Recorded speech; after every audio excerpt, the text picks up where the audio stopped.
Hello लोगोफोर बरायबाय बड' जब info अफिशियेल YouTube चेनेलाव दा फाइनाली मोनसे बिग आपडेट एडमिट नोंथांमोना मोनसे नटिस मोनबावदों जानांगौ बेनो जाबाय ग्रेड 3 दा लोगोफोर आं मैया नोंथांमोननो मोनसे बाथ्रा होदोंमोन जे एडमिटआ जोंहा ग्रेड 3 आ 10 आगस्टआव मोननो हागौ एबा बिनि उनावहाय मोननो हागौ होननानै दा फाइनाली मोनसे अफिशियेल मोनसे सर्ट नटिस फैग्रोबाय जेराव नोंथांमोना एडमिट डाउनलड खालामनो हासिगोन गाबोन एबा नोंथांमोना 10 आगस्ट जानाय लोगो लोगो एडमिट नोंथांमोना डाउनलड खालामनो हासिगोन बेनिफ्राय टाइमिंनि होनायनि सिगांनो हायो जेरै ग्रेड 4 आव हादोंमोन 6 AM आवनो हादोंमोन बा बिनि सिगांबो हादों जानांगौ दा जायखिजाया गाबोन नोंथांमोना लगइन खालामनानै एडमिटखौ डाउनलड खालामनांगोन दा बेखायनो जों फैबाय ग्रेड 3 नि लिंकआव बेयाव फैनानै लगइनआव क्लिक खालामदो सिगांनि बायदि ग्रेड 4 आव जों जेरै खालामदोंमोन थिग बेबायदि सेम प्रसेस नोंथांमोना खालामनांगौ अब्लानो जोंहा एडमिटआ डाउनलड जायो दा बेखायनो लगइनआव क्लिक खालामबाय बेनिफ्राय एप्लिकेसन नाम्बार पासवर्ड होनानै नोंथांमोना लगइन खालामबानो नोंनि प्रफाइला श' जागोन आरो बावदोंब्ला आइडि गोमादोंब्ला फरगटआव क्लिक खालाम जेरै खालामो मबाइल नाम्बार होनानै नोंथांमोना खालामनांगोन नाथाय मबाइल नाम्बारा नोंनिया रेजिस्टार थानाय जानांगोन अब्लासो जागोन नङाबा जानाय नङा बिनिफ्राय लगइन खालामनायाव नोंथांमोना मोजां डाटाबो होबानो जाबाय जे खायसेया मिस्टेक खालामो जे खायसेया स्मल एबा केपिटेलखौहाय फिल खालामनो रोङाखै बेखौ नोंथांमोना मोजां सोलों जाहाथे एडमिटआ श' जायो नङाब्ला नोंथांमोना एडमिटखौ डाउनलड खालामनो हानाय नङा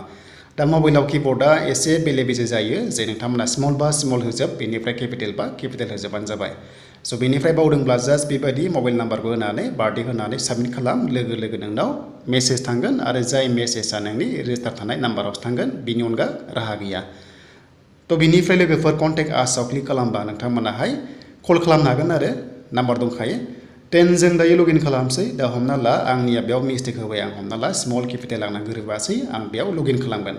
दा नै लगइन खालामबाबो एडमिटआ बेयाव फैनाय नङा मानि थाखाय बेवहाय इनभेलिड दिन्थिगोन जों मा खालामनांगोन जों मोजां होनांगोन बेवहाय जोङो स्मल केपिटेलखौ मोजां होनांगोन एन्टार खालामनांगोन अब्लासो नोंथांमोना फाइनालि डाउनलड खालामनांगोन नङाबा नोंथांमोनाहाय हानाय नङा बेबायदि गोबां प्रब्लेम जादों बेनिफ्राय एडमिटआ फट' फैयाब्ला नोंथांमोना मा खालामनांगौ फट' गांसे सिथाबना होनो हायो जेबो नङा जास्ट नोंजों गोरोबनांगोन बिनिफ्राय एग्जाम थाङोब्ला आइडि प्रुफ नोंथांमोना पेन कार्ड आधार कार्ड भटार कार्ड लांफाबानो जाबाय दा बेयाव आं नै लोगोफोर बेयाव लगइन खालामसै बेनिफ्राय जोङो नै लगइन खालामनाय लोगो लोगो बेयाव दायो माइ प्रफाइल दङ रिपर्ट दङ बेनिफ्राय लगआउट दङ जेब्ला एडमिटआ रिलिज जागोन ना अब्ला बेयाव एडमिट कार्ड नोंथांमोना रेड कालार फैगोन बेनिफ्रायनो लगइन खालामनानै नोंथांमोना डाउनलड खालामनो हागोन बेनिफ्राय पस्टआ बेसेबां दङमोन जों बेखौ नायफिनबावनोसै बेनो जाबाय ग्रेड 3 आवहाय बेसेबां भेकेन्सि दंमोन जों बेखौ नायनोसै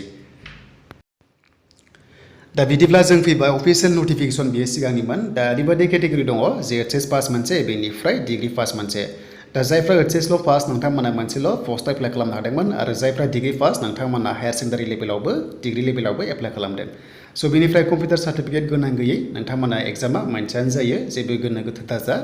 जास्ट एग्जामा मोननैल' जागोन एचएस लेभेल बेनिफ्राय डिग्रि लेभेल लोगोफोर बेनो आरो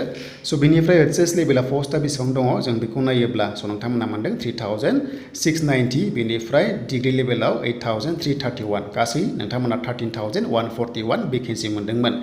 दा बेनो जाबाय लोगोफोर ग्रेड 3 हिसाबै बेनिफ्राय ड्राइभार पस्टआ एग्जामा दासिमबो डेट ओंखाराखै जेब्ला ओंखारगोन नोंथांमोना आपडेटखौ लाबोखागोन बड' जब इनफो अफिशियेल इउटुब चेनेलाव जास्ट नोंथांमोना फल' खालामबाय थाबानो जाबाय आरो लोगोसे नोंथांमोना चेनेलाव गोदानै फैदोंब्ला साबस्क्राइब खालामना ला बेफोरबायदि जबनि आपडेटखौ मोननो दा जायखिजाया नोंथांमोना गाबोन एडमिट डाउनलड खालामनो हासिगोन बेनिफ्राय माखासे सिलेबास भिडिअ फैगोन आरो लोगोसे सेलेक्सन प्रसेस फैगोन नोंथांमोना गाबोन नायनो दाबाव